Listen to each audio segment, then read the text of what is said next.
బుచ్చిరెడ్డిపాలెం పట్టణంలోని శ్రీ గోపాలకృష్ణయ్య పాఠశాలలో కరస్పాండెంట్ నేలనూతల శ్రీధర ఆధ్వర్యంలో బెస్ట్ స్టూడెంట్ అవార్డ్స్ కార్యక్రమాన్ని నిర్వహించారు. ఈ కార్యక్రమానికి ముఖ్య అతిథిగా RTC region chairman Sannapareddy Suresh Reddy, senior TDP నాయకులు దొడ్ల కోదండరామిరెడ్డి, ఉపాధ్యాయుడు సురేష్ రెడ్డి పాల్గొన్నారు. అనంతరం యోగాంధ్ర కార్యక్రమంలో భాగంగా విద్యార్థులచే పలు ఆసనాలు చేయించారు. యోగా ప్రాముఖ్యతను విద్యార్థులకు తెలియజేశారు. అనంతరం ప్రతిభ చాటిన విద్యార్థులకు విద్యా సామాగ్రిని బహుమతిగా అందజేశారు. తొలుత అహ్మదాబాద్ విమాన ప్రమాదంలో చనిపోయిన వారికి ప్రగాఢ సానుభూతి తెలిపి 2 నిమిషాల పాటు మౌనం పాటించారు. ఈ సందర్భంగా సన్నపరెడ్డి సురేష్ రెడ్డి మాట్లాడుతూ ప్రపంచంలోనే మన దేశం ఆర్థిక శక్తిగా ఎదుగుతుందని తెలిపారు. నరేంద్ర మోడీ నాయకత్వంలో దేశం మరింత అభివృద్ధి చెందుతుందన్నారు. 2047 లక్ష్యంగా నరేంద్ర మోదీ పనిచేస్తున్నారని తెలిపారు. ప్రపంచంలోని చాలా కంపెనీల్లో సీఈఓలుగా మన దేశ పౌరులే పనిచేయడం గర్వకారణమన్నారు. తమ దేశ పౌరులు వారి జ్ఞానాన్ని తమ దేశ అభివృద్ధికి తోడ్పాటు అందించాలని ఆయన పిలుపునిచ్చారు. అబ్దుల్ కలాం లాంటి వ్యక్తులను నేటి యువతరం ఆదర్శంగా తీసుకోవాలన్నారు. అన్ని వసతులు ఉన్న గోపాలకృష్ణయ్య పాఠశాలలో విద్యార్థులను చేర్పించాలని కోరారు. ఈ పాఠశాలలో చదివి ఎంతో మంది విద్యార్థులు అనేక దేశాల్లో స్థిరపడి ఉన్నారని గుర్తు చేశారు. ఈ కార్యక్రమంలో బీజేపీ నాయకులు, ప్రిన్సిపల్ సురేఖ, ఉపాధ్యాయులు, విద్యార్థుల తల్లిదండ్రులు పాల్గొన్నారు.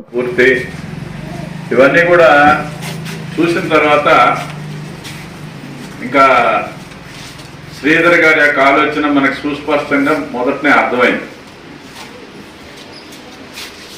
ఇవాళ భారతదేశం డెవలప్ అవుతుంది. ప్రపంచంలో 4వ అతిపెద్ద ఆర్థిక వ్యవస్థ.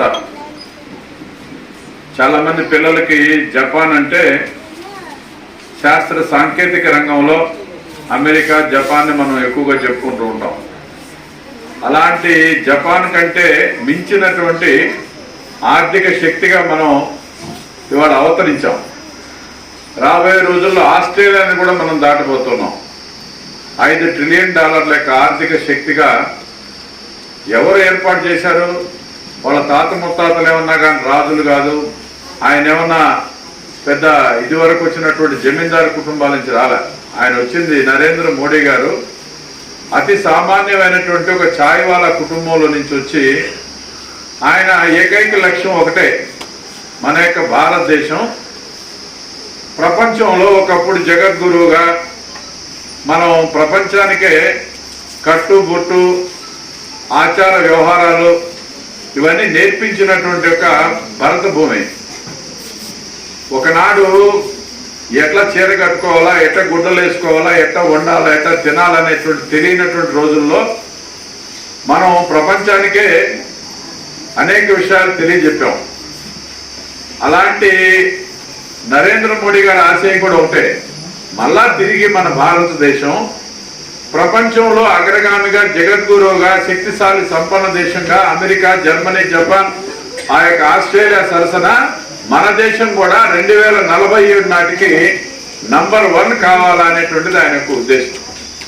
తప్పనిసరిగా అవుతాం. అమెరికా కానీ అనేక దేశాల్లో కంప్యూటర్లో, నాలెడ్జ్లో మనమే ఇవాళ నంబర్ 1. అనేక దేశాల సీఈఓలు ఇవాళ మనవాళ్లే. ఆ రకంగా భారతదేశంలో చక్కటి చదువు, మన యొక్క అభివృద్ధి జరుగుతుంది. అయితే లోపం ఎక్కడ ఉంది?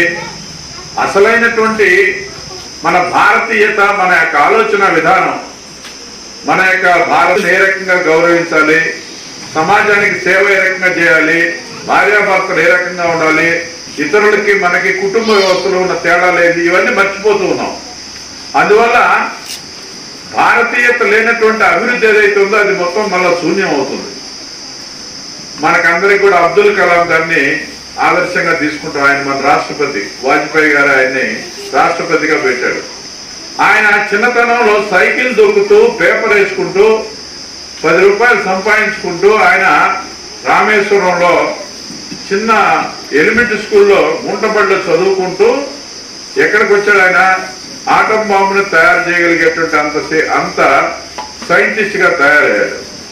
కాబట్టి ఆయన ఎప్పుడు కూడా చెప్పేవాడు, రామాయణ, భారతాలు, మన యొక్క ఉపనిషత్తులు, వీటిల్లో నుంచే నేను ఈ రకంగా ఈ సైన్స్ అంతా కూడా వచ్చిందని చెప్పడం జరిగేది. కాబట్టి సైన్స్ అనేటువంటిది మన భారతదేశంలో ఎప్పటి నుంచో ఉంది. మన యొక్క హిందూ జీవన విధానమే సైన్స్.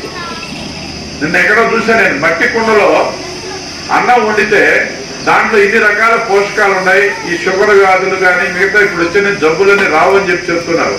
మన తాత ముత్తాతలు చేసిన పని అదే.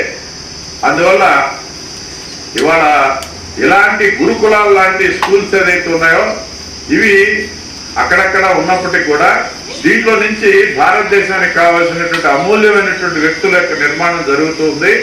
కాబట్టి వీటిని కూడా మనం ప్రోత్సహించాల్సినటువంటి అవసరం ఉంది. నా పేరు Nelanuthala Sridhar, correspondent Sri Gopalakrishnaiah English medium school Buchireddypalem. ఈరోజు మా పాఠశాలలో యోగాంధ్ర కార్యక్రమం జరిగింది. అలాగే ఉత్తమ విద్యార్థి అభినందన సభ జరిగింది. గత సంవత్సరంలో అత్యున్నత మార్కులు సాధించిన విద్యార్థులందరికీ మా తాతగారు శ్రీ నేలనూతల గోపాలకృష్ణయ్య గారి ఎడ్యుకేషనల్ సొసైటీ తరఫున మేము ప్రతి సంవత్సరం ఈ కార్యక్రమం చేసి వాళ్ళని అభినందించి ప్రోత్సహిస్తుంటాం. విద్యార్థుల్లో ఇలాంటి ఒక మంచి ఆలోచన కలిగించడం, పోటీతత్వం కోసమే ఈ కార్యక్రమం చేస్తున్నాం. రాని వాళ్ళు పై సంవత్సరానికి పోటీ పడాలని చెప్పి సందర్భంగా వాళ్ళని కోరుకుంటూ, ఈరోజు విద్యా వ్యవస్థ కార్పొరేట్ మయమైపోయింది. ఆ కార్పొరేట్లో నుంచి మనం బయటపడకపోతే మన విద్యార్థులు ఉన్నత చదువులు చదువుకుంటారే కానీ సంస్కారం లేని వ్యక్తులుగా తయారవుతారు. ఈరోజు మనం రోజు ఏ పేపర్ చూసినా అలా ఐఏఎస్ ఆఫీసర్ని అరెస్ట్ చేశారు, ఈ ఐఏఎస్ ఆఫీసర్ని జైలుకు పంపించారని వార్తలు వచ్చినాయి. అంత ఐఏఎస్ చదవడం అంటే చాలా పెద్దది. అంత పోటీ పరీక్షల్లో సివిల్స్లో సాధించి సంస్కారం లేనందువల్ల వాళ్ళు సమాజానికి ఉపయోగపడట్లేదు. ఈ భారతదేశంలో ప్రతి ఒక్కరు కూడా సమాజానికి ఉపయోగపడాలని చెప్పి, అలాగే మన గౌరవ ప్రధానమంత్రి నరేంద్ర మోడీ గారు ఆరోగ్య భారత్గా కోరుకుంటున్నారు. పిల్లలందరూ కూడా చక్కగా మంచి పౌష్టికాహారాలు తిని వాళ్ళు పెద్ద అయ్యి చదువుకొని దేశానికి ఉపయోగపడాలని ఈ సందర్భంగా కోరుకుంటూ, ఈనాటి ఈ కార్యక్రమానికి అతిథులుగా విచ్చేసిన గౌరవనీయులు శ్రీ సురేష్ రెడ్డి గారికి, శ్రీ దొడ్ల కోదండరామరెడ్డి గారికి, శ్రీ శ్రీనివాసరెడ్డి గారికి, ఇతర పెద్దలకు అందరికీ కూడా మా పాఠశాల తరఫున హృదయపూర్వక ధన్యవాదాలు తెలియజేస్తాను.